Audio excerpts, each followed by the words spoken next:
Hello everyone, this is Monica. Hope you all doing great. So welcome to my channel IGNOU botany classes with Monica. तो आज हम बात करेंगे algae के general character के बारे में। तो before starting the video please मेरे चैनल को सब्सक्राइब कर दें और अगर आपको मेरी वीडियो यूज़फुल लगती है तो मेरे वीडियो को लाइक करना ना भूलें। So let's start the video. आज हम बात करेंगे एल्गी के जनरल कैरेक्टर के बारे में।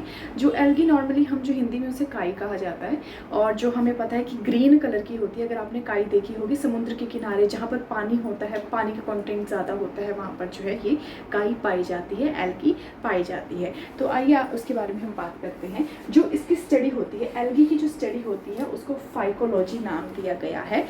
एल्गी की स्टडी को जब इसके ऊपर स्टडी की जाती है तो उसको जो है फाइकोलॉजी कहा गया है।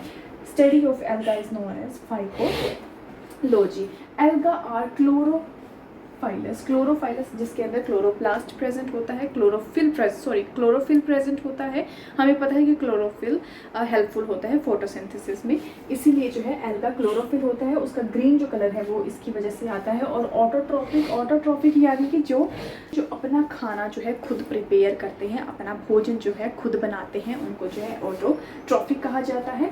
थैलोफाइटस यानी कि इनकी थैलोइड बॉडी होती है, थैलस बॉडी होती है, जिसको हम डिफ्रेंशिएट नहीं कर सकते रूट और स्टेम में। हमें इसमें पता ही नहीं चलेगा कि इसकी रूट कौन सी है, शूट कौन सी है, ठीक है। तो इसीलिए इसे जो है थैलोफाइटस कहा गया है, यानी कि थैलस नाम दिया जाता है, क्योंकि इसको हम डिफ्रेंशिएट नहीं कर सकते रूट और स्टेम के अंदर, इसलिए इसे थैलस कहा गया है। अब हैबिटेट की बात कर लेते हैं कि ये ज़्यादातर कहाँ पाई जाती है, इसका हैबिटेट कहाँ है, ये रहते कहाँ पर है, ये ग्रो कहाँ पर करते हैं, ठीक है।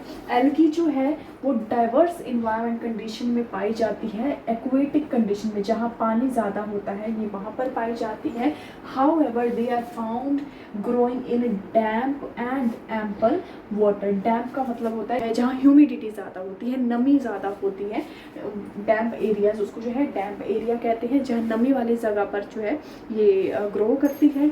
और जो एम्पल वाटर, एम्पल का मतलब होता है पर्याप्त पानी, ठीक है, पर्याप्त पानी, जहाँ पर्याप्त पानी होगा। जो फ्रेश वाटर स्पीसीज होती है इसकी भी अलग अलग वेराइटीज़ होती है। जो कुछ फ्रेश वाटर स्पीसीज होती है, कुछ मैराइन होती हैं, ठीक है। और जो फ्रेश वाटर स्पीसीज होती हैं एल्गी की, वो पॉन्ड्स में, स्ट्रीम्स में, लेक्स में, इनसाइड टैंक में, टैंक के अंदर भी कई बार पाई जाती है। डैम्प सॉइल, गीली सूखी मिट्टी के अंदर, सी रॉक, समुद्र के आसपास जो पत्थर होते हैं कई बार ये वहाँ पर भी पाई जाती है। उसके बाद आता है some forms exist in symbiotic relationship. Symbiotic relationship का मतलब क्या होता है, जब दो चीज़ें बायोलॉजिकल डिफरेंट होंगी और वो आपस में मिलेंगी, तो वो, अब जैसे एग्जांपल ले लो, फंगस यानी कि जो उली जैसे वाइट कलर की हम कहते हैं ना फंगस होती है, अगर वो एल्गा और फंगस दोनों आपस में मिल जाती है, क्योंकि हमें पता है ये बायोलॉजिकल डिफरेंट होती हैं, जब ये चीज़ मिलेगी तो ये लाइकेन प्रोड्यूस करेगी।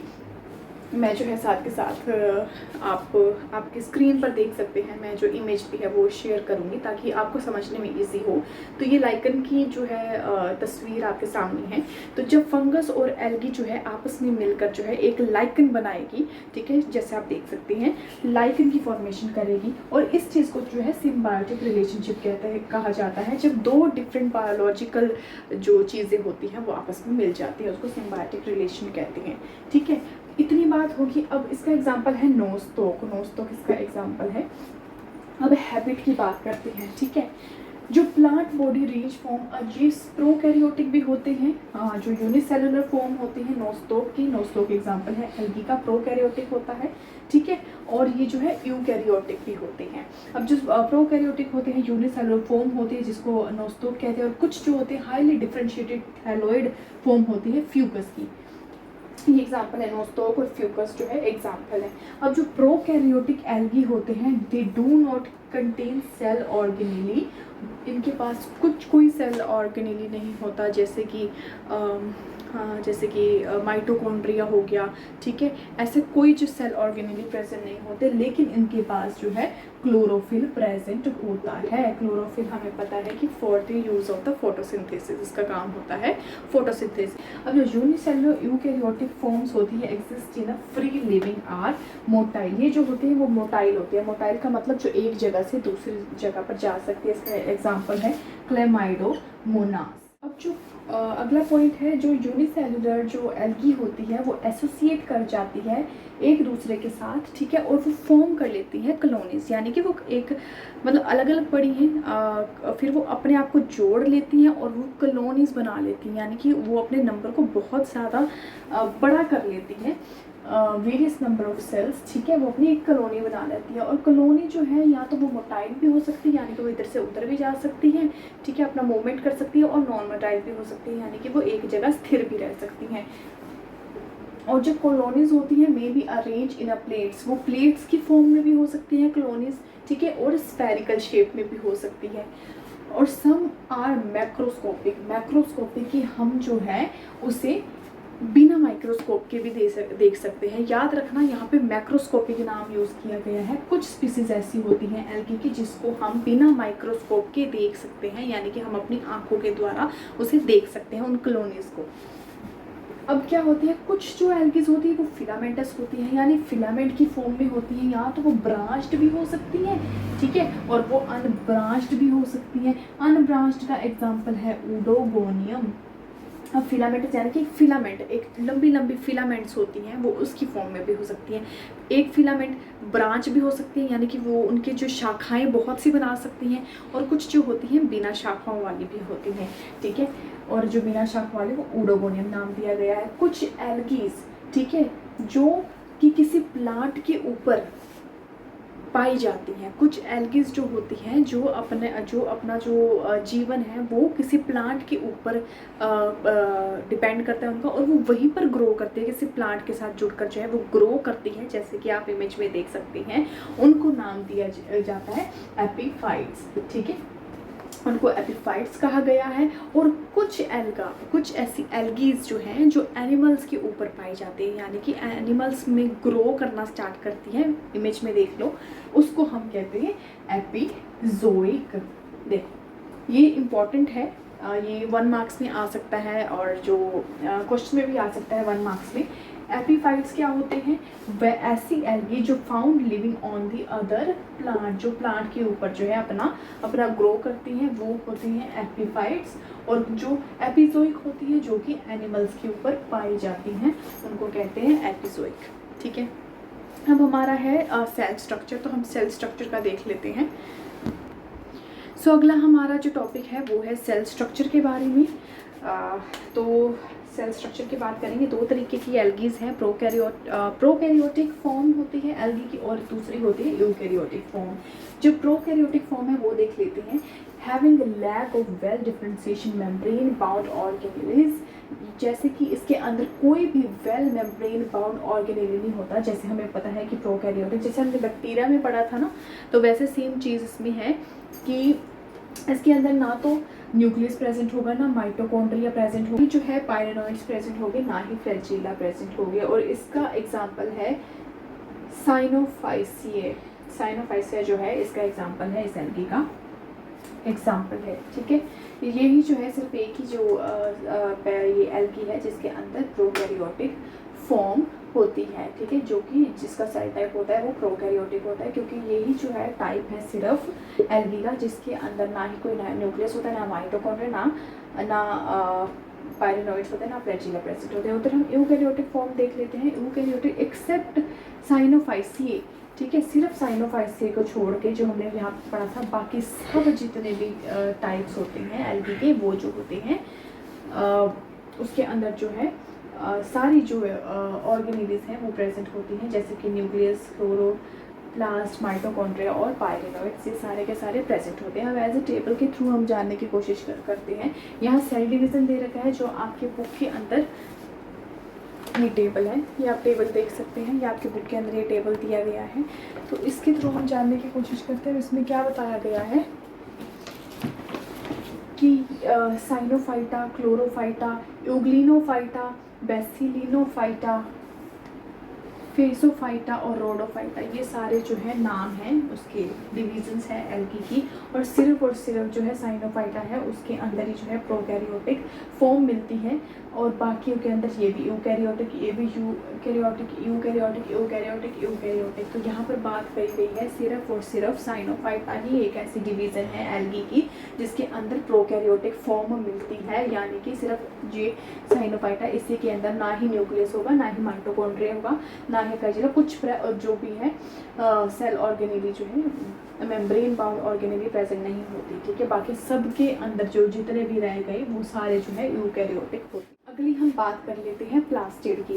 अब प्लास्टिड का काम क्या होता है कि वो जो है फूड बनाता है और उसे स्टोर करता है। अब हम इंसानों में देख लेते हैं। अब इंसानों में क्या होता है कि हम तो होते हैं कि हमें भगवान ने हाथ पैर दिए, हम जाके अपना खाना ले सकते हैं, हम खा सकते हैं।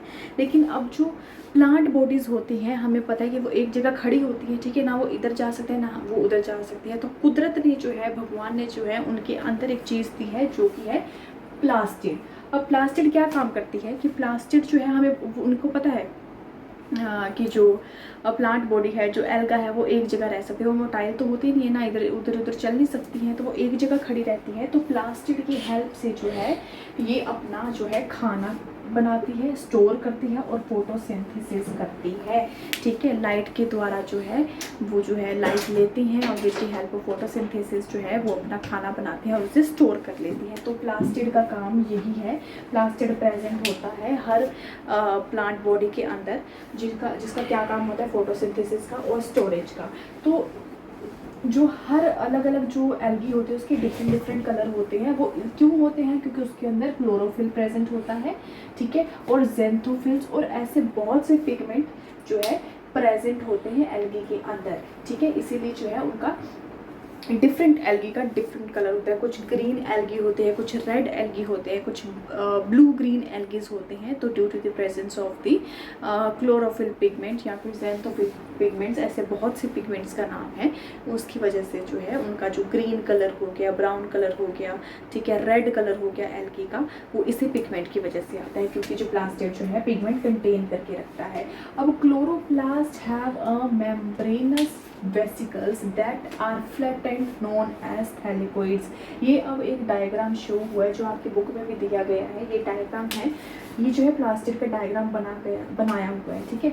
और ये जो आप लंबी लंबी चीज़ देख रही हो, ये थैलेकोइड बॉडी होती है, इसको जो है थैलेकोइड बॉडी होती है। ये या तो स्टॉक्स के द्वारा भी, या एक के ऊपर एक के ऊपर एक के ऊपर एक के ऊपर ऐसे भी अरेंज होती है, और या फिर ये फ्रीली भी जो है क्लोरोप्लास्ट के अंदर प्रेजेंट हो सकती है, ठीक है। और हर थैलेकोइड के ऊपर जो है, हर थैलेकोइड के ऊपर जो है फाइकोबिलिजोम्स प्रेजेंट होते हैं। छोटे छोटे जो है फाइकोबिलिजोम्स, ये जो दिख रहे राउंड स्ट्रक्चर से हैं, छोटे छोटे फाइकोबिलिजोम्स प्रेजेंट होते हैं, जो कि जो है protein contain, phycobilin protein contain करती है, और फाइकोएरिथ्रिन जो है वो कंटेन करके रखती है, ठीक है। तो प्लास्टिड का जो मेन फंक्शन है वो है फोटोसिंथेसिस करना, ठीक है। फोटोसिंथेसिस के द्वारा ये अपना फूड बनाती है, ठीक है, और उसको जो है स्टोर करती है सिर्फ प्लास्टिड की सहायता से। अब हम अगले हमारा जो है वो हम बात कर लेते हैं फोटोसिंथेटिक पिगमेंट के बारे में। अगला हम बात कर लेते हैं फोटोसिंथेटिक पिगमेंट के बारे में कि कैसे फोटोसिंथेसिस होता है with the help of the chlorophyll, और कौन कौन से जो ऐसे क्लोरोफिल प्रेजेंट होते हैं, और कौन कौन से एल्गी के अंदर कौन कौन से क्लोरोफिल टाइप्स प्रेजेंट होते हैं, कौन कौन से क्लोरोफिल प्रेजेंट होते हैं। तो फोटोसिंथेटिक पिगमेंट के बारे में हम बात कर लेते हैं। तो alga have photosynthetic pigment chlorophyll. Algae के अंदर जो है फोटोसिंथेटिक पिगमेंट प्रेजेंट होता है, जिसको हम क्लोरोफिल नाम देते हैं। क्लोरोफिल की प्रेजेंस से ही जो है उनके अंदर जो कलर आता है वो क्लोरोफिल की सहायता से आता है। अब क्लोरोफिल कितने टाइप की हैं? Chlorophyll A, chlorophyll B, chlorophyll C के भी टाइप है, chlorophyll 1 and chlorophyll 2 and last one is chlorophyll D. अब जो है फोटोसिंथेटिक एल्गी जितने भी होते हैं, ठीक है, फोटोसिंथेटिक एल्गी के अंदर जो है क्लोरोफिल ए प्रेजेंट होता है। वहीं जो है एग्लिनोफाइटा और क्लोरोफाइटा जो एल्गीज होते हैं उनके अंदर क्लोरोफिल बी प्रेजेंट होता है, ठीक है। और कॉन्टोफाइटा के अंदर जो है क्लोरोफिल सी प्रेजेंट होता है, वहीं जो है साइनोबैक्टीरिया और रेड एल्गी जो होते हैं उनके अंदर क्लोरोफिल डी प्रेजेंट होता है। तो आपकी बुक में सिर्फ छोटा सा ही टॉपिक है और इसी के बारे में जो है बताया गया है कि कौन सी एल्गी जो है, कौन सी एल्गी का टाइप है, कौन सा क्लोरोफिल कंटेन करती है। तो बस यही जो है आपके जनरल करैक्टर के बारे में बात की गई है आपकी बुक के अंदर। तो सिर्फ जनरल करैक्टर जो है एल्गी का वो यहाँ पर क्लियर हो चुका है। आई होप आपको समझ आ गई है। तो if you like my video तो प्लीज़ वीडियो को लाइक ज़रूर करें और मिलते हैं अब अगली वीडियो में। So thank you so much.